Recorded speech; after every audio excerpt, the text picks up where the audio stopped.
معزز ناظرین و سامعین، السلام علیکم ورحمۃ اللہ وبرکاتہ۔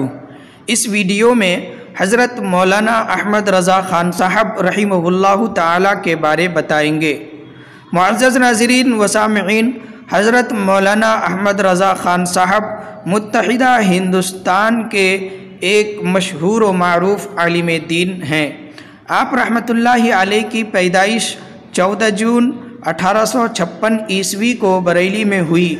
دینی علوم کی تکمیل گھر پر اپنے والد بزرگوار حضرت مولانا نقی علی خان صاحب سے کی۔ آپ نے 2 مرتبہ حج کیا، ایک مرتبہ 1877 عیسوی کو اور ایک مرتبہ 1906 عیسوی کو۔ درس و تدریس کے علاوہ مختلف علوم اور فنون پر کئی کتابیں اور رسائل تصنیف کیے۔ آپ نے قرآن کا اردو ترجمہ کیا جو کنز الایمان کے نام سے مشہور و معروف ہے۔ علم ریاضی اور علم جفر میں آپ مہارت رکھتے تھے۔ شعر و شاعری سے بھی آپ کو لگاؤ تھا۔ یہی وجہ ہے کہ رسول اللہ صلی اللہ علیہ وسلم کی شان میں بہت سی نعتیں اور سلام لکھے ہیں۔ انہوں نے عربی، فارسی اور اردو میں 1000 سے زیادہ کتابیں لکھی ہیں۔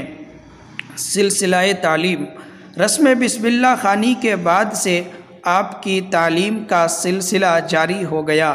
4 برس کی عمر میں ناظرہ کلام پاک مکمل کر لیا۔ 13 برس 10 مہینے 5 دن کی عمر میں 19 نومبر 1869 عیسوی کو آپ فارغ التحصیل ہو گئے اور دستار فضیلت سے نوازے گئے۔ اس کے بعد ہی آپ فتویٰ نویسی، درس و تدریس اور دیگر سرگرمیوں میں مشغول ہو گئے۔ آپ کی وفات 28 اکتوبر 1921 عیسوی کو جمعہ کے دن ہوئی۔ آپ کا مزار بریلی شریف میں موجود ہے۔ اللہم اغفر لہ وارحمہ وادخلہ الجنۃ وارفع درجاتہ، آمین برحمتک یا ارحم الراحمین۔